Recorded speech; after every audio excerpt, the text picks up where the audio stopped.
MCC प्रकरणले फुटको नजिक पुगेको सत्ता गठबन्धनको बालवाटारमा बैठक मध्यमार्ग खोज्ने प्रयत्न के सफल होला?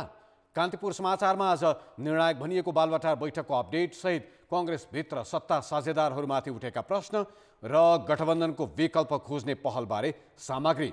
यससँगै आज हामीसँग हुनेछ प्रधान न्यायाधीश राणा विरुद्ध दर्ता गरिएको महाभियोगको प्रस्तावको भविष्य, मध्य प्रदेश र नाम समेत टुङ्ग्याउन नसकेको प्रदेश 1 को 4 वर्ष कार्यकालको समीक्षा। देश बाहिरका समाचारमा रुसले लिएको एक कदम पछाडि हट्ने नीति र खेलकुदमा भोलि नेपालले ओमानसँग खेल्ने T20 विश्वकप छनौट खेलको प्रसङ्ग। नमस्कार, अब मुख्य समाचार। एमसीसीमा निर्णायक भनिएको सत्ता गठबन्धनको बैठक बिना निष्कर्ष टुङ्गियो। भोलि बोलाइएको संसद बैठकबाट पनि एमसीसी अघि बढाउने सहमति जुटेन। माओवादी केन्द्र र एकीकृत समाजवादीको चेपुवामा कांग्रेस, गठबन्धनको विकल्प खोज्ने कांग्रेसको कसरत, एमालेसँग संवादमा। यसको नेतृत्व गरिराखेका कांग्रेसलाई अप्ठ्यारो पर्ने नै हो। उत्पादनमूलक कर्जामा पुनरावलोकन गर्ने राष्ट्र ब्याङ्कको घोषणा, घर जग्गा र शेयर कर्जामा कडाई गरिने।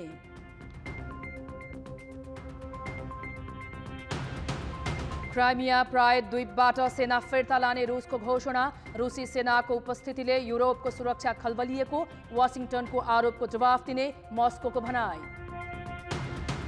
र T20 विश्वकप ग्लोबल छनौट भोलि ओमानमा सुरु हुँदै पहिलो खेल नेपालले आयोजक टोली विरुद्ध खेल्ने, कप्तान सन्दीप भन्छन् छनौट हुनेमा विश्वस्त छौं।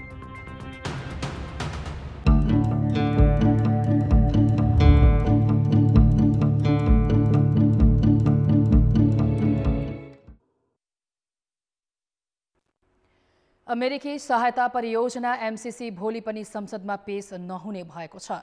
निर्णायक भन्दै प्रधानमन्त्री निवास बालवाटारमा बसेको बैठकमा नेताहरूबीच सहमति जुट्न सकेन। बैठकमा प्रधानमन्त्री शेरबहादुर देउवाले भोलि बस्ने तय भएको संसद बैठकमा एमसीसी टेबल गर्नुपर्ने बताएका थिए, तर दलहरूले आफ्नो अडान राखेपछि सहमति जुट्न नसकेको हो। गठबन्धनको बैठक भोलि बिहान पुनः बोलाइएको छ। एमसीसी पारित गर्न दिएको म्याथ फागुन 16 गतेभित्र सहमति जुटाउने प्रयास गरिने सरकारका प्रवक्ता ज्ञानेन्द्र बहादुर कार्कीले जानकारी दिए। सार्वभौम संसदमा छलफल गरेर यसलाई कसरी निष्कर्षमा पुर्याउने, यी सबै बारेमा गम्भीरताका साथ छलफल भएको छ र फेरि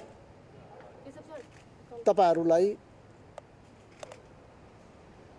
भोलि 10 बजे फेरि यो बैठक जारी रहन्छ र थप निर्णयहरू यो बैठकले गर्नेछ। त्यसपछि तपाईहरु सुसूचित मन्त्रीज्यू हामीले घण्टा त बस्नुभयो, यहाँहरुले केही न केही कुराहरु त भयो होला नि त। तपाईहरुको भोलिको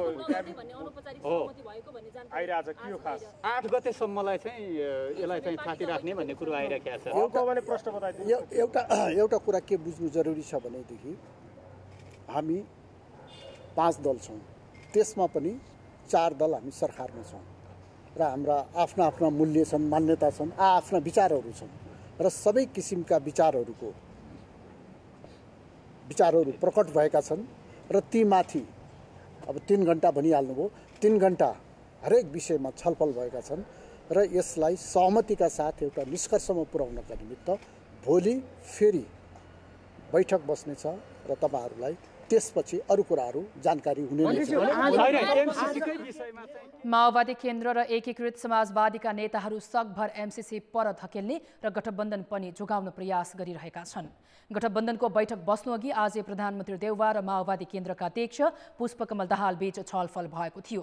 प्रधानमन्त्रीसँगको भेटपछि दाहालले एकीकृत समाजवादीका अध्यक्ष माधव कुमार नेपालसँग माओवादी संसदीय दलको कार्यालय सिंहदरबारमा छलफल गरेका थिए। सत्ता गठबन्धन दलभित्र एमसीसीको विषयलाई लिएर विवाद बढ्दै जाँदा सरकारको नेतृत्व गरेको नेपाली कांग्रेसले विपक्षी एमालेसँगको छलफललाई अघि बढाएको छ। सत्ता गठबन्धनका नेताहरूबीच एमसीसीको विषयलाई लिएर कुरा नमिलिरहेका बेला कांग्रेस नेता मिनेन्द्र रिजालले एमाले अध्यक्ष केपी शर्मा ओलीलाई उनकै निवास बालकोट पुगेर आज बिहान भेटवार्ता गरेका छन्। ओलीको सचिवालयले पनि नेता रिजालले अध्यक्ष ओलीलाई भेटेको बताए। ओलीसँगको अनौपचारिक संवादमा सञ्चार मन्त्री ज्ञानेन्द्र बहादुर कार्की र कांग्रेस महामन्त्री गगन थापा दिनभर सम्पर्कमा थिए। केही साता अघि प्रधानमन्त्री शेरबहादुर देउवा र ओली बीच बालकोटमा भएको भेटवार्तामा ओलीले गठबन्धन छोडे सघाउन तयार रहेको बताएका थिए। यसैबीच प्रधानमन्त्री शेरबहादुर देउवाले अमेरिकी सहयोग परियोजना संसदबाट पास वा फेल जे भए पनि स्वीकार गर्नुपर्ने बताएका छन्। प्रधानमन्त्री निवास बालवाटारमा आज कांग्रेस नेता अर्जुन नरसिंह केसीको पुस्तक विमोचन गर्दै प्रधानमन्त्री देउवाले एमसीसी संसदमा पेश गर्दा आउने नतिजा स्वीकार गर्ने बताए। पार्टी र संसदीय दलको तर्फबाट सर्वसहमतिमा पारित गर्ने निर्णय गरिसकेको भन्दै प्रधानमन्त्री देउवाले अब एमसीसी संसदमा पेश गरिने बताए।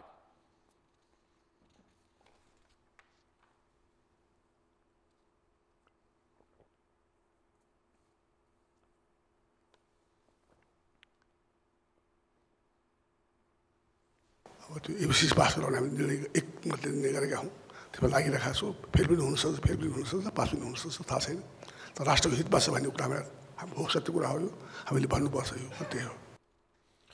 उनले एमसीसी नेपालको हित र ऋण नभएको अनुदान सहयोग भएकाले कसैले पनि डराउनु नपर्ने बताए। पुस्तक विमोचनमा महामन्त्री गगन थापाले कांग्रेस सत्ता र बाहिर रहँदा दोहोरो चरित्र भएको पार्टी नभएको भन्दै प्रष्ट नीति हुनुपर्ने बताए। अन्तर्राष्ट्रिय विश्वासलाई कायम राख्दै चुनावको बेला भएकाले नेतृत्वले पार्टीको परिचय देखिने गरी काम गर्नुपर्नेमा क्षणको लाभ हानि यी कुराहरू सबै कुरालाई बिर्सेर भए पनि आजको दिनमा नेपाली कांग्रेस पार्टीले आफ्नो परिचय कायम राख्नुपर्छ। नेपालको राष्ट्रहितको त्यसको रक्षाका निम्ति कसले के भन्यो भन्ने कुरासँग होइन।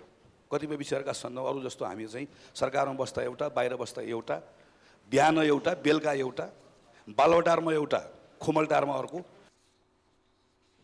यसैबीच प्रधानमन्त्री देउवा र माओवादी केन्द्रका अध्यक्ष पुष्पकमल दाहाल बीच आज बिहान भेटघाट भएको थियो। प्रधानमन्त्री देउवासँग अमेरिकी राजदूत र्यान्डी बेरीले पनि हिजो भेटवार्ता गरेका थिए। एमसीसी संसदमा अघि बढाउने विषय मात्र होइन, सरकारमा रहँदा माओवादी केन्द्र र एकीकृत समाजवादीको दोहोरो भूमिकाले सरकार र पार्टीलाई समेत अप्ठ्यारो पारेको बुझाइ कांग्रेसको छ। गठबन्धनप्रति असन्तुष्ट बनेको कांग्रेसले जुनसुकै बेला सत्ता राजनीति जता पनि जान सक्ने भन्दै विकल्पको रूपमा एमालेसँगको संवादलाई अघि बढाएको छ। एमसीसी संसदमा टेबल गर्ने कि नगर्ने विषयमा सत्ता गठबन्धनको निर्णायक भनिएको बैठक बस्दै गर्दा सरकारको नेतृत्वकर्ता नेपाली कांग्रेसका कतिपय नेताहरू प्रमुख प्रतिपक्ष नेकपा एमालेसँग संवादमै रहे। सत्ता गठबन्धन टुटो भने अब कसरी मिलेर जान सकिन्छ भन्नेमा कांग्रेसले एमालेसँग निकटता बढाएको हो। एमसीसीमा माओवादी केन्द्र र एकीकृत समाजवादीको दोहोरो चरित्र देखिएको कांग्रेसको बुझाइ नै त्यसको मुख्य कारण देखियो। कांग्रेस भित्रै गठबन्धन गलाको पासो भइसक्यो भन्नेहरू बढ्दै गएका छन्। गठबन्धन सरकारले ल्याएको एजेन्डाहरूमा अलिकति गठबन्धनभित्रकै दलहरूले चाहिने यो असहज परिस्थिति निम्त्याएको हो कि भन्ने मलाई लागेको छ, जसका कारणले गर्दाखेरि यसको नेतृत्व गरिराखेका कांग्रेसलाई त अप्ठ्यारो पर्ने नै हो। कांग्रेस नेताहरूका अनुसार प्रधान न्यायाधीश चोलेन्द्र शमशेर जबरा विरुद्ध महाअभियोग लगाउन पार्टी सहमत हुनु पनि एमसीसी संसदबाट पास गर्ने शर्तमा थियो।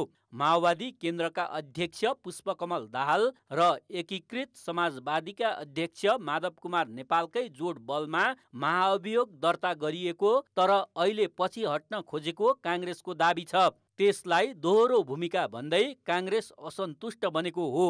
के देखियो भनेदेखि एकापट्टि सत्तामा पनि बस्ने, गभर्मेन्टमा पनि अचानकमा रहने, गठबन्धनमा पनि बस्ने, अर्कोपट्टि गठबन्धनकै भित्रका ठुला नेता तपाईँको नानकाई जस्तो मान्छेहरू पनि जाने, यो चाहिने राम्रो भएन, यो राम्रो हुँदैन, यसले राम्रो देखिँदैन, यसले राम्रो गर्दैन। सत्तामा रहेर सडक आन्दोलन गर्ने माओवादी केन्द्र र एकीकृत समाजवादीको व्यवहार पनि कांग्रेसलाई मन परेको छैन। सरकार बने लगतै मन्त्री परिषद विस्तारमा भएको ढिलाइ, दल विभाजन सम्बन्धी अध्यादेश समेत आफ्नो भन्दा सहकर्मी दलहरूको चाहना भएको कांग्रेस नेताहरूको भनाइ छ। चुनावमा पनि मिलेरै जाने प्रस्ताव काङ्ग्रेसलाई मनै परेको छैन। त्यसैले बरु गठबन्धन टुटे एमालेसँग मिलेर सरकार चलाउने र एक्लै चुनावमा गएर बलियो शक्ति बन्ने दाउ काङ्ग्रेसको देखिन्छ। कान्तिपुर समाचारका लागि क्यामेरामा रूपक कोइरालाका साथ पर्वतराज घिमिरे, काठमाडौँ। एमसीसीकै कारण सत्ता गठबन्धन अप्ठ्यारोमा परेपछि प्रधान न्यायाधीश चोलेन्द्र शमशेर जबरा विरुद्धको महाअभियोगको प्रस्ताव के होला भन्ने प्रश्न पनि उठ्न थालेका छन्। तर गठबन्धनमै आबद्ध नेताहरूले सहकार्य टुटे पनि महाअभियोगको प्रक्रियामा कुनै असर नपर्ने दावी गरेका छन्। प्रधान न्यायाधीश जबरा विरुद्ध संसदमा दर्ता भएको महाअभियोग प्रस्ताव परिपक्व हुन 7 दिन लाग्नेछ। फागुन 2 गते दर्ता भएको प्रस्ताव 8 गते आइतबारदेखि मात्रै संसदले थप प्रक्रिया अगाडि बढाउन सक्नेछ। महाअभियोगको प्रस्तावमा नेपाली काङ्ग्रेस, माओवादी केन्द्र र एकीकृत समाजवादीका 98 जना सांसदले हस्ताक्षर गरेका छन्। गठबन्धनभित्रको खटपटसँगै अब महाअभियोग प्रकरण अप्ठ्यारोमा पर्न सक्ने देखिएको छ। काङ्ग्रेसकै कतिपय नेताहरूले एमसीसी पारित गर्ने शर्तमा महाअभियोग प्रस्ताव दर्ता गरिएको भन्न थालेपछि अब महाअभियोगको प्रस्ताव के होला त? यो विषय त तपाईँलाई चाहिँ त्यहाँ प्रवेश गर्यो, त्यसको चाहिँ छानबिनको प्रक्रिया त्यो संसदले टुङ्गो लगाउँछ, त्यसमा त जे छ त्यही हो। त्यसमा चाहिँ गठबन्धन छ छैन भनेर चाहिँ अलग फरक हुने चाहिँ केही कुरो छैन। गठबन्धनको अर्को दल माओवादी केन्द्रमा पनि केही संशय छ। तर महाअभियोगको विषय गठबन्धनको मुद्दा नभएकोले आफ्नै प्रक्रियाले अघि बढ्ने माओवादी केन्द्रको दाबी छ। महाअभियोगको प्रस्ताव दर्ता भएको छ, त्यसको प्रक्रियागत कुराहरू छन् होइन। त्यसमा फेरि पारितै गर्नु त फेरि अब प्रतिपक्षमा सहयोग लिनुपर्ने हुन्छ। अब त्यो बेलासम्म बहस छलफल गर्दै जाने कुरो, त्यसमा गठबन्धन रहनु नरहनुको खास अर्थ रहँदैन। गठबन्धन रहे पनि नरहे, किन गठबन्धनले मात्रै पारित गर्न सक्ने भयो त? यो गठबन्धन रहँदा के होला पारित हुन्थ्यो हुँदै हामीलाई थाहा थियो नि। सत्तारूढ दलहरूबीच 2/3 नभएकै स्थितिमा महाअभियोगलाई संसदको प्रक्रियाबाट छिटो टुङ्गोमा पुर्याउन दलहरू त्यसै पनि तयार हुने देखिन्न। अझ त्यसमाथि गठबन्धन छिन्नभिन्न भयो भने अवस्था थप जटिल बन्न सक्छ। कान्तिपुर समाचारका लागि क्यामेरामा रूपक कोइरालाका साथ दीपक आचार्य, काठमाडौँ।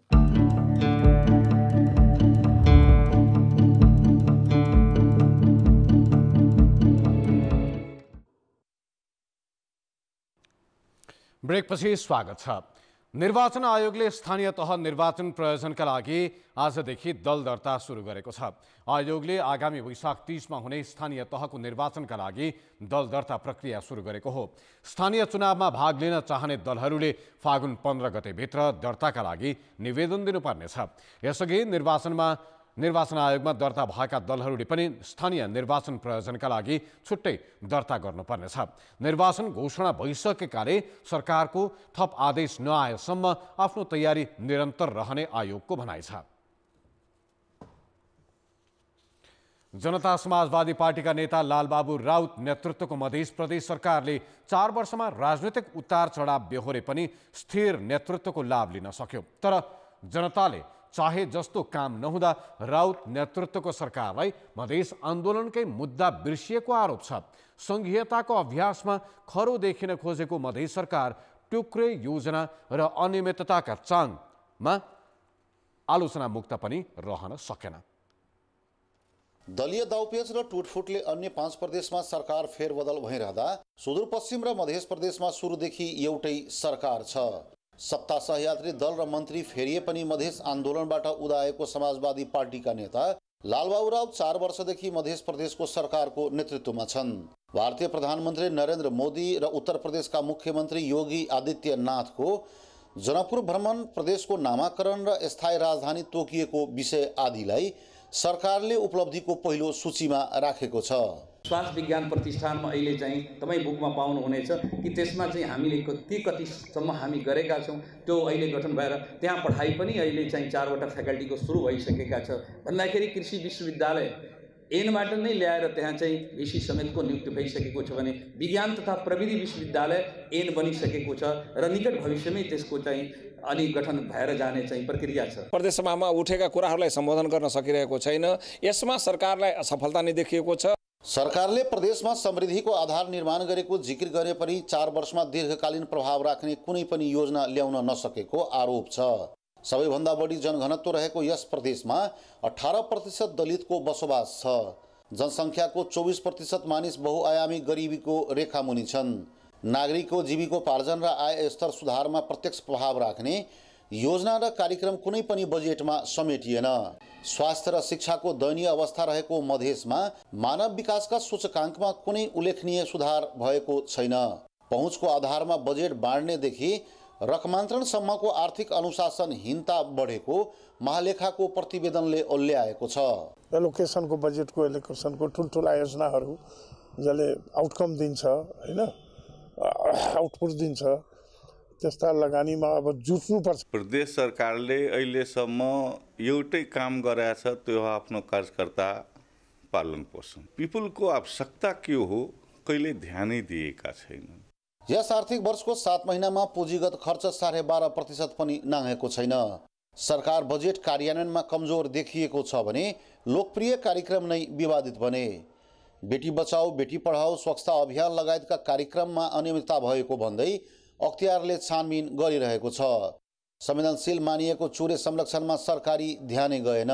प्रदेश सभालाई बिजनेस नै दिन नसकेको आरोप पनि सरकारमाथि छ। कार्य सम्पादन, योजना र कार्यक्रम, बजेट कार्यान्वयन र सुशासनको तुलोमा मधेस सरकार 4 वर्ष अपेक्षाकृत काम भन्दा निराशाजनक बढिरहे।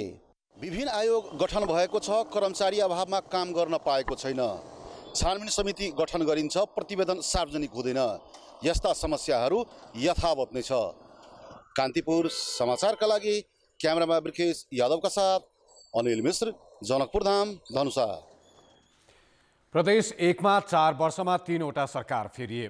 पहिला नेकपा र त्यसपछि एमाले भित्रको अन्तर्कलहले मुख्यमन्त्री र मन्त्री मात्रै फेरिएनन्। त्यसको असर सरकारका काममा देखियो।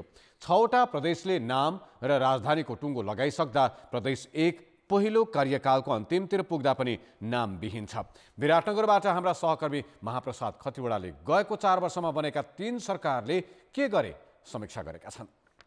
प्रदेशसभामा 2/3 बहुमत सहित तत्कालीन नेकपा नेता शेरधन राईले 45 महिना प्रदेश 1 सरकारको नेतृत्व गरे भने त्यसपछि एमाले भित्रको असन्तुष्ट खेमाका भीम आचार्य मुख्यमन्त्री भए। एमाले विभाजन र 5 दलीय गठबन्धन बनेपछि आचार्यलाई 68 दिनमै विस्थापित गर्दै नेकपा एकीकृत समाजवादीका राजेन्द्र कुमार राईले मुख्यमन्त्रीको शपथ लिए। मुख्यमन्त्री र मन्त्री फेरिए पनि कार्य सम्पादन र सरकारी शैली भने फेरिएन। धेरैवटा ऐन कानुन बनाएको छ, त्यो एउटा उपलब्धि छ र खास गरी आफ्ना अड्डाहरू पनि केही माग जोड गरेर भए पनि निर्माण गर्न सफल भएको छ। मन्त्रालय सङ्ख्या 7बाट 13 पुगेको छ भने अहिले 14 जना मन्त्री छन्। प्रशासनिक खर्चका लागि पनि केन्द्रको मुख ताक्ने सरकारले मन्त्रालय र मन्त्री सङ्ख्या बढाएर खर्च बढाएको छ। स्रोत व्यवस्थापन र विस्तारमा ध्यानै छैन। सङ्घीय सरकारले अधिकार र बजेट नदिएका कारण सोचे जस्तो काम गर्न नसकिएको नेताहरू बताउँछन्। सबैतिरबाट हेर्दाखेरि यसले चाहिँ सन्तोषजनक हिसाबले अगाडि बढ्न सकिरहेको छैन। केही प्रदेशमा नेतृत्व गर्नेहरूको आफ्नै कमजोरीले, केही केन्द्रको सङ्कुचित केन्द्रीकृत मानसिकता। सरकारले प्राथमिकतामा राखेका राजनीतिक परिवर्तनका लागि योगदान पुर्याएका 1 दर्जन व्यक्तिका नाममा नमुना बस्ती सहितको पूर्वाधार योजना, घिनाघाटदेखि विराटचोकसम्मको 4 लेन सडक, एकीकृत राजधानी लगायतका कार्यक्रम अलपत्र छन्। समग्र बजेटको कार्यान्वयन 60% भन्दा माथि उक्लिन सकेको छैन। गएका 3 वर्षमा सरकारले सवारी साधन खरिदमा मात्रै 2 अर्ब 12 करोड खर्च गरेको छ। यसले सरकारको प्राथमिकता सेवा प्रवाह सुधार भन्दा आफ्नै सुविधामा केन्द्रित भएको देखाउँछ। मन्त्री परिषद जथाभावी विस्तार भएको छ। कतिवटा मन्त्री छन्, ती मन्त्रीहरूको औचित्य, ती मन्त्रालयहरूको औचित्य छ कि छैन भन्ने कुरा पनि एकदम अब शङ्काको घेराभित्र आइसकेको छ। अहिलेसम्मको 4 वर्षको अवधिलाई मूल्याङ्कन गर्ने हो भने यो हाम्रो सङ्घीय प्रणालीमा आवश्यक नै छ र अथवा छ कि छैन, यसको औचित्य पुष्टि गर्न सकिने अवस्था छ त भन्ने हिसाबले प्रश्न गर्न सक्ने अवस्था देखियो। कोभिड नियन्त्रणमा तुलनात्मक रूपमा सक्रियता देखाएको सरकारले घोषणा गरे अनुसार कृषि उत्पादन र बजारीकरणलाई प्रवर्धन गर्न सकेन। विराटनगर क्षेत्रलाई थाई राजधानी तोकिए पनि पूर्वाधार निर्माण थालिएको छैन। प्रदेशको नामाकरणको विषय त फलामको चिउरा नै बनेको छ। योजना, नीति, कार्यक्रम, बजेट कार्यान्वयनमा कमजोर देखिएको प्रदेश सरकारका सत्तारूढ दलकै नेताले स्मरण योग्य काम गर्न नसकिएको बताउनुले सरकारका 4 वर्ष सोचे अनुसारका भएनन् भन्ने प्रश्न हुन्छ। कान्तिपुर समाचारका लागि क्यामेरामा शम्भु पोखरेलका साथ सुनसरीबाट अर्जुन सुवेदी र महाप्रसाद खतिवडा, विराटनगर, मोरङ। अब जनमतको अन्तिम परिणाम। जनमतमा हिजो हामीले सोधेका थियौं, सुस्त बनेको निर्माण बजारलाई चलायमान बनाउन के गर्नु पर्ला? ए विकास खर्च बढाउने, बी निर्यातलाई प्राथमिकता र सी ठूला पूर्वाधार विकास। जनमतको अन्तिम परिणाम यस्तो छ। ए विकास खर्च बढाउनेमा 39%, बी निर्यातलाई प्राथमिकतामा 34% र सी ठूला पूर्वाधार विकासमा 27%। अब जनमतमा आजको प्रश्न। जनमत प्रदेश सरकारका 4 वर्ष किन उपलब्धिमूलक हुन नसकेका होलान्? यी सत्तामुखी हुँदाको परिणाम, बी स्पष्ट नीतिको अभाव र सी नयाँ अभ्यासको अलमल। जनमतको अन्तिम परिणाम भोलि साँझ 8 बजेको कान्तिपुर समाचारमा प्रसारण गर्नेछौँ। कृपया NEWS न्युज स्पेस AB वा C टाइप गरी 34001मा SMS गरी आफ्नो मत व्यक्त गर्नुहोला। संविधानले स्थानीय सरकारलाई अधिकार र स्रोत साधन सम्पन्न बनाएको छ, तर कतिपय स्थानीय सरकारले आफ्नो क्षेत्रका मुख्य आवश्यकता नै पहिचान गर्न नसकी 5 वर्षको कार्यकाल गुजार्दैछन्। नागरिकको जनजीवन सहज बनाउने विकास निर्माण र प्रशासनिक सुधारमा ध्यान दिनुभन्दा व्यक्तिगत लाभ हानिलाई नै महत्त्व दिने काममै स्थानीय सरकार अल्झिए। मुलुक संघीयतामा प्रवेश गरेसँगै गाउँ गाउँमा सिंहदरबार र घर घरमा अधिकार पुग्यो भनिँदा मुलुकभर उत्साह छाएको थियो। नागरिकको सबैभन्दा नजिकको मानिएको स्थानीय सरकारको संगठनात्मक संरचना र अधिकार पनि प्रष्टसँग बाँडफाँड भयो। तर स्थानीय क्षेत्रको आवश्यकतालाई प्राथमिकताका आधारमा व्यवस्थापन गर्न नसक्दा भएका स्रोत साधनको सही प्रयोग हुन सकेको छैन। जनताको सेवाको लागि भन्दा पनि व्यक्तिगत आफ्नो चाहिँ सुख सुविधा निम्ति चाहिँ अधिकांश अब गाडी घोडादेखि लिएर अब जे सुविधा छन् पालिका अथवा चाहिँ स्थानीय सरकारबाट आउने आफू व्यक्तिमुखी भएर चाहिँ प्रयोग गरेको पाइएको छ। महालेखा परीक्षकको कार्यालयका अनुसार 753 मध्ये 747 वटा स्थानीय तहको 38 अर्ब 13 करोड त बेरुजु मात्रै छ। यो तथ्याङ्कले अनुत्पादक एवं वितरणमुखी खर्च भयावह रहेको देखाउँछ। 27 वटा स्थानीय तहले त बजेट नै पारित गर्न नसक्दा दैनिक सेवा प्रवाहमा समेत समस्या छ। अख्तियारको प्रतिवेदनले पनि स्थानीय तहमा भ्रष्टाचार बढेको देखाएको छ। विगतका सिङ्गै गाविस अहिले ओडामा परिणत भएका छन्। ती ओडाबाट प्रवाह गरिने सेवाको संख्या पनि उत्तिकै बढेको छ, तर भौतिक संरचना पर्याप्त छैन। यता संघीय मामिला मन्त्रालयका अनुसार 6743 वटा मध्ये करिब 5000 वटा कार्यालय नै बनाउन बाँकी छ। तर जनप्रतिनिधिको प्राथमिकता आफ्ना लागि सवारी साधन लगायतका सुविधामा परेको छ। एउटा गाडी फेरि अत्यावश्यक कतिपय चिज त समयमा पुग्न नसक्ने, कुनै पनि समयमा अब जिल्लामा पनि दौड्न पर्ने होइन, अन्य स्थानीय तहमा जानुपर्ने, सङ्घ र प्रदेशमा धाइरहनु पर्ने, भाडाको गाडीभन्दा आफ्नै गाउँपालिकाकै गाडी ल्याएपछि त्यसले अलि सेवा सुविधा छिटो छरितो हुनसक्छ भन्ने हिसाबले हामीले ल्याएका हौँ। दमकलको व्यवस्थाको लागि बाउ धेरै ठाउँमा पहल गरे, केन्द्रमा प्रदेशमा पनि पहल गरेका छु, तर अहिलेसम्म पाएन। तर हाम्रो अब आन्तरिक स्रोतको बजेट यहाँ आन्तरिक स्रोत नभएको कारणले अब मात्र अब केन्द्र सरकारले पठाएको बजेटबाट सबै काम पुग्दैन। संघीय मामिला मन्त्रालयले पालिकाको प्रशासनिक भवन बनाउन 10 प्रकारका नक्सासँगै बजेट पठाए पनि काम भएन। केही स्थानीय तहले मात्रै शिक्षा, स्वास्थ्य र श्रम रोजगारीको क्षेत्रमा सकारात्मक काम गरेका छन्। तर संघीय सरकारले कामको मूल्याङ्कन भन्दा पहुँचका आधारमा अनुदान सिफारिस गर्ने प्रवृत्ति नै दोषी भएको विज्ञको भनाइ छ। राष्ट्रिय प्राधिकरण वित्त आयोग छ, उसले चाहिँ इन्डिकेटरहरू हेरेर चाहिँ अनुदान दिने प्रणालीको सिफारिस गर्छ उसले होइन।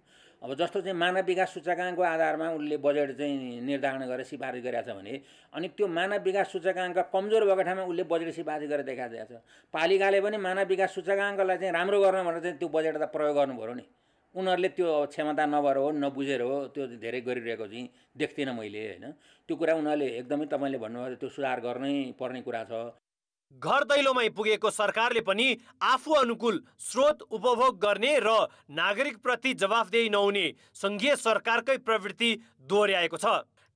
कान्तिपुर समाचारका लागि जिल्ला सहकर्मी रमेश ठाकुर र शमशेर विक्रम जीसीको सहयोगमा क्यामेरामा सञ्जय लुइटेलका साथ सुबिन्द्र श्रेष्ठ, काठमाडौँ। अब जनताको आवाज हामीले 7 प्रदेशमा सोधेका छौं। स्थानीय तहको प्रशासनिक सुधार नहुनुलाई के भन्नुहुन्छ?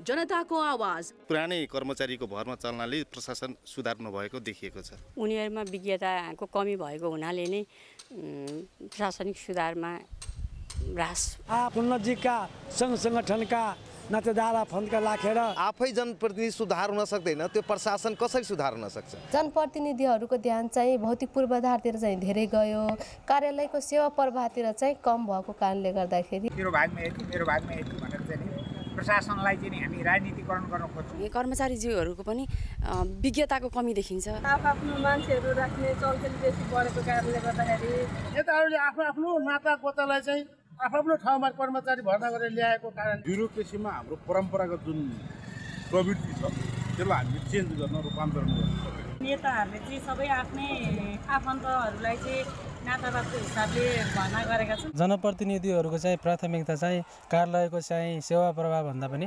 आफ्नो राजनीतिक मुद्दाहरूलाई चाहिँ बढी आफूले चाहिँ बढी प्राथमिकता दिएको हो कि? मेयरमा छ साधारण लेखपट साधारण लेखपट गरेको छ, तर मास्टर डिग्री गरेर त्यो अधकित छ, उसले टेर्दैन। कहाँ बढी भ्रष्टाचारी छ, कहाँ कम भ्रष्टाचारी छ, त्यो सबै कुरा हेर्नु। कर्मचारीहरू चाहिँ कामै नगरिकन राजनीति मात्रै गर्ने। जनप्रतिनिधि र कर्मचारीको समन्वय नहुनु नै एकदम मुख्य कारण हो। उनीहरूको चाहिँ आफ्नो चाहिँ के भन्छ अलिकति लापरवाही पनि छ। कर्मचारीहरूको सबभन्दा आफ्नो तरिकाले पनि काम गर्न पाएनन्।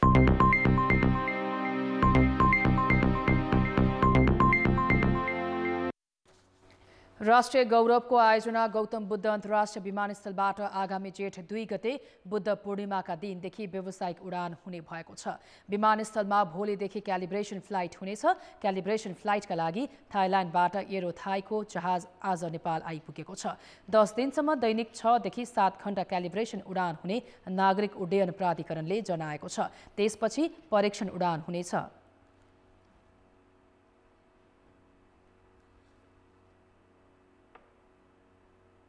फ्लाइट सकिसकेपछि हामी यसमा परीक्षण उडान गर्छौँ, टेस्ट फ्लाइट गर्छौँ।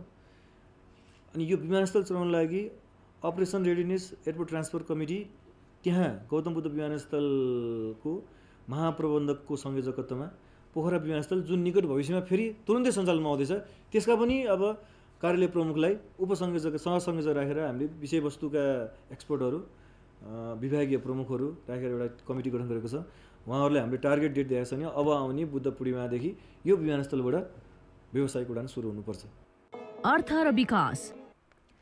नेपाल राष्ट्र ब्याङ्कले अनुत्पादक क्षेत्र घरजग्गा शेयर बजारमा गएको कर्जामा पुनरावलोकन गर्ने भन्दै कडाई गर्ने सङ्केत गरेको छ। राष्ट्र ब्याङ्कले आज मौद्रिक नीतिको अर्धवार्षिकी समीक्षा सार्वजनिक गर्दै अनुत्पादक क्षेत्रमा प्रवाह हुने ऋणमा कडाई गर्ने सङ्केत गरेको हो। यसैगरी आयात कर्जामा पनि कडाई गर्ने समीक्षामा उल्लेख छ। समीक्षामा पुनर्कर्जाको अधिकतम ब्याज दर 5%बाट बढाएर 7% पुर्याइएको छ। उत्पादनशील क्षेत्रमा ब्याज दर कम गर्दै यस क्षेत्रमा कर्जा केन्द्रित गर्ने पनि राष्ट्र ब्याङ्कको भनाइ छ। साथै कोभिडबाट प्रभावित भएकाहरूमा समेत कर्जा लक्षित गर्ने राष्ट्र ब्याङ्कले जनाएको छ। ब्याङ्कहरूलाई राष्ट्र ब्याङ्कले दिने ऋणको ब्याज दर पनि 5बाट बढाएर 7% पुर्याइएको छ। खेलकुद समाचार। नमस्कार, कान्तिपुर खेलकुद समाचारमा स्वागत छ। आइसिसी पुरुष टी20 विश्वकप ग्लोबल छनौट भोलिबाट ओमानमा सुरु हुँदैछ। नेपालले भोलि नै घरेलु टोलीसँग खेल्दै विश्वकप छनौटको आफ्नो यात्रा सुरु गर्नेछ। नेपालले 2 दिन अघि मात्र छनौट खेल्ने अन्तिम 14 खेलाडीको नाम सार्वजनिक गरेको थियो। तीव्र गतिका बलर करण केसी चोटग्रस्त हुनुले नेपाललाई घाटा पुगेको छ। कप्तान सन्दीप लामिछानेले करण नहुनु दुर्भाग्य भए पनि युवा र सिनियर खेलाडीको सम्मिश्रणले टिम सन्तुलित रहेको बताए। हेर्दा चाहिँ अब भनौँ न वर्ल्ड कप क्वालिफायर्समा अब हामी जुन चाहिँ एउटा गोल लिएर आएको छौँ, प्लेयरहरूको पर्फर्मेन्स र अहिलेसम्मको यो सबै 3टै गेमको आधारमा चाहिँ हामी सक्षम छौँ जस्तो लाग्छ। र आउने गेममा चाहिँ अब भनौँ न इट्स अप टु अस। अब आउने गेमहरूमा चाहिँ हामी कसरी र कुन तरिकाले अब प्लान्सहरूको साथमा अगाडि बढ्छौँ र सबैको अल्टिमेट गोल चाहिँ नेपालले वर्ल्ड कप पुऱ्याउनेछ। प्रशिक्षक पुबुदु दशानायकेले 4 राष्ट्र सम्मिलित टी20 सिरिजले खेलाडी कुन स्तरमा छन् भनेर थाहा पाउन महत्त्वपूर्ण भूमिका खेलेको जनाए। उनले उत्कृष्ट तयारीका साथ ओमान विरुद्धको पहिलो खेलमा उत्रन लागेको उल्लेख गरेका छन्। We are in a very good shape. Even though that we were down with 1 or 2 injuries here and there, the best players are in the right place and they are in form. The batting group is slowly shaping up well. It's just that we need to fill up few blanks there, but I'm confident that everybody will come through. The fast bowlers and the spin department is at the best, and they are executing plans pretty well. So overall, I'm very happy. नेपालले सिरिजका 3 खेलमध्ये ओमानलाई 6 विकेटले पराजित गरेको थियो। UAE र आयरल्यान्डसँग भने हार बेहोर्यो। Oman लगातार पछिल्ला 2 संस्करण विश्वकप खेलेको टोली हो। छनौटको मुख्यमा उसका मुख्य खेलाडी अकिब इल्यास घाइते भएका छन्। कप्तान जेसन मक्सुदले उच्च फर्ममा रहेको युएईलाई पराजित गरेकाले आत्मविश्वास बढेको जनाए। ओमानलाई घरेलु मैदान र समर्थकको साथ रहनेछ। अल अमारात क्रिकेट ग्राउन्डमा हुने खेल भोलि बिहान सभा 11 बजे सुरु हुनेछ। नेपाल र ओमान सहित समूह बी मा क्यानाडा र फिलिपिन्स छन्। शीर्ष 2 टिम सेमिफाइनल प्रवेश गर्नेछन्। फाइनल पुग्ने 2 टोलीले यसै वर्षको अक्टोबरमा अस्ट्रेलियामा हुने विश्वकपमा स्थान सुरक्षित गर्नेछन्। 2014 मा डेब्यु गरेको नेपाल 8 वर्षपछि T20 विश्वकपमा फर्कने सपना पूरा गर्न ओमान पुगेको छ। विभागीय team APF football club A division लिगमै रहने पक्का भएको छ। आज भएको खेलमा मनाङ मर्स्याङ्दी क्लब विरुद्ध 3-1 गोलको पुनरागमन जित निकाल्दै एपीएफले 2 खेल अगावै रेलिगेसनको खतरा टारेको हो। त्रिपुरेश्वर स्थित दशरथ रङ्गशालामा मनाङले सुरुवाती अग्रता लिए पनि जोगाउन सकेन। 37औं मिनेटमा गोलरक्षक विशाल सुनारको लामो प्रहारलाई अञ्जन विष्टले हेड मार्फत गोलमा परिणत गरे, तर त्यसको 3 मिनेटपछि नै एपीएफका आशिष लामाले बराबरी गोल फर्काए। नवीन लामाले दिएको पासलाई मनाङका डिफेन्डरको गल्तीको फाइदा उठाउँदै उनले गोल गरेका हुन्। दोस्रो हाफमा एपीएफले 2 गोल थप्यो। परिवर्तित खेलाडी मणि लामाले 81औं मिनेटमा टिमलाई 2-1 ले अघि बढाए। रवि थिङको पासमा डी बक्समा अनमार्क रहेका लामा को सशक्त प्रहार गोलमा परिणत भयो। उनको लिगमा यो डेब्यु गोल हो। 86औं मिनेटमा आशिष लामाको प्रहार विशाल सुनारले बचाए पनि रिबाउन्डमा नवीन लामाले गोल गर्दै एपीएफको जित सुनिश्चित गरे। एपीएफले लिगका पछिल्ला 5 खेलपछि मनाङलाई पराजित गरेको हो। यो सँगै लिगका 3 खेलमा लगातार हार बेहोरेको एपीएफको अपराजित खेल संख्या 12 पुगेको छ। एपीएफ लिग तालिकामा 14 अङ्क जोड्दै 8औं स्थानमा उक्लिएको छ। मनाङ 20 अङ्क सहित दोस्रो स्थानमा यथावत छ। यो हारले मनाङको उपविजेता बन्दै लिग टुङ्ग्याउने लक्ष्यमा पनि धक्का लागेको छ। इन्फा कम्प्लेक्समा आज भएको लिगको अर्को खेलमा न्युरो टिम एनआरटीले सङ्कटालाई 1-0 गोलले पराजित गर्यो। जितसँगै एनआरटी अङ्क तालिकाको 5औं स्थानमा उक्लियो। 29औं मिनेटमा स्टेफन बिनोङले सरोज तामाङको पासमा गोल गर्दै एनआरटीलाई अग्रता दिलाएका थिए। सोही गोल एनआरटीको जितमा निर्णायक बन्यो। शीर्ष 4 को दौडमा रहेको सङ्कटा खेलमा फर्कन नसक्दा हार बेहोर्न बाध्य भयो। जारी सिजन एनआरटीको यो 4थो जित हो। सङ्कटा लिगका पछिल्ला 5 खेल यता जित बिहीन छ। 11औं चरणको खेल सकिँदा राजुकाजी साकेको टोली एनआरटीको 17 अङ्क छ। 6औं स्थानको सङ्कटाको 15 अङ्क छ। 18 अङ्कका साथ 3 स्टार चौथो स्थान रेलिगेसन जोनमा राष्ट्रिय टिमका पूर्व कप्तान विराज महर्जनको टोली, च्यासल युथ क्लब र अनिल गुरुङको क्लब ब्रिगेड बोइज छन्। 13औं स्थानको ब्रिगेड बोइजको 7 र अन्तिम स्थानको च्यासलको 6 अङ्क छ। 10 अङ्क बटुल्दै 11औं स्थानमा रहेको जाउलाखेल र 7 अङ्क सहित 12औं स्थानमा रहेको फ्रेन्ड्स क्लबमाथि पनि रेलिगेसनको खतरा छ। ए डिभिजन लिगको उपाधि भने 2 खेल अगावै मछिन्द्रा फुटबल क्लबले जितिसकेको छ। 12औं चरणका खेल भोलिबाट सुरु हुनेछन्। राष्ट्रिय खेलकुद परिषद राखेपको कार्यकारी अधिकारको जिम्मेवारी पाएका कुलबहादुर थापाले कार्यभार सम्हालेका छन्। युवा तथा खेलकुद मन्त्रालयले थापालाई सदस्य सचिवको अनुपस्थितिमा प्रशासनिक तथा आर्थिक अधिकार प्रयोग गर्ने अधिकार दिएको हो। सदस्य सचिव नहुँदा रोकिएका सबै कामलाई अघि बढाउने थापाले बताए। पद बहाली गर्दै उनले 9औं राष्ट्रिय खेलकुद र एसियाली खेलकुदलाई प्राथमिकतामा राख्दै पूर्वाधारका काम थाल्ने प्रतिक्रिया दिए। समस्याहरू सबै म जानकारी छ, मैले बुझ्दैछु भन्ने अवसर पाउँदिनँ। अहिले तत्कालै आवश्यकता भनेको भौतिक पूर्वाधारहरू जुन अत्यन्त जरुरी हुन् ती अहिले ठप्प रूपमा छन्, तिनलाई अगाडि बढाउँछौँ। मित्र राष्ट्र चाइनामा हुने एसियन गेम, मित्र राष्ट्र पाकिस्तानमा आयोजना हुने दक्षिण एसियाली खेलकुद, 9औं राष्ट्रिय खेलकुदको लागि जुन प्रशिक्षणहरू सुरु हुनुपर्ने, जुन पूर्वाधारहरू सुरु हुनुपर्ने, जुन पूर्व तयारीहरू सुरु हुनुपर्ने, ती सबै अगाडि बढाउँछौँ। नेपाली राष्ट्रिय फुटबल टिमका पूर्व कप्तान हरि खड्का नक्कली शैक्षिक प्रमाणपत्र सम्बन्धी मुद्दामा दोषी ठहर भएका छन्। विशेष अदालतले खड्कालाई दोषी ठहर गरेको हो। विशेष अदालतका न्यायाधीश अब्दुल अजिज मुसलमान र नित्यानन्द पाण्डेको इजलासले खड्कालाई दोषी ठहर गर्दै 5,000 जरिवाना गर्ने फैसला गरेको हो। खड्काले प्रहरीमा जागिर खाँदा नक्कली शैक्षिक प्रमाणपत्र पेश गरेको ठहर गर्दै अख्तियार दुरुपयोग अनुसन्धान आयोगले विशेष अदालतमा मुद्दा दर्ता गराएको थियो। खड्का पूर्वपक्षका लागि विशेष अदालतमा उपस्थित भएकै दिन आज सुनवाई गर्दै फैसला गरेको हो। खड्का नेपाली राष्ट्रिय टिमबाट सर्वाधिक 13 गोल गर्ने खेलाडी मध्येका एक हुन्। हाल उनी अखिल नेपाल फुटबल सङ्घ एन्फाको महिला विभाग प्रमुखको जिम्मेवारीमा छन्। यस्तै उनले नेपाली राष्ट्रिय महिला टिमको मुख्य प्रशिक्षक तथा नेपाली पुरुष टिमको सहायक प्रशिक्षकको भूमिका समेत निर्वाह गरिसकेका छन्। खड्काले नेपाल पुलिस क्लबबाट लामो समय घरेलु फुटबल खेलेका थिए भने 2063 सालमा शहीद स्मारक ए डिभिजन लिगमा सर्वोत्कृष्ट खेलाडी घोषित भएका थिए। उनले प्रहरीको जागिर भने छोडिसकेका छन्। खेलकुद समाचार अहिलेलाई यति नै। अब मौसम सम्बन्धी जानकारी।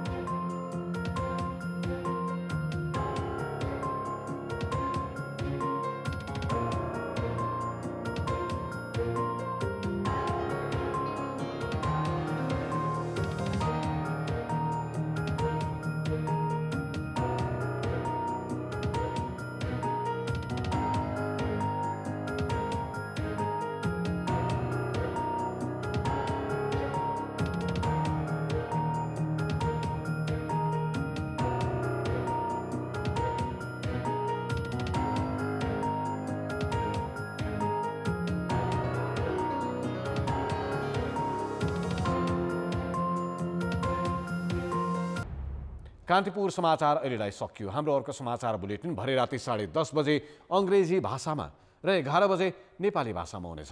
कान्तिपुर टेलिभिजन हेर्दै गर्नुहोला। नमस्ते।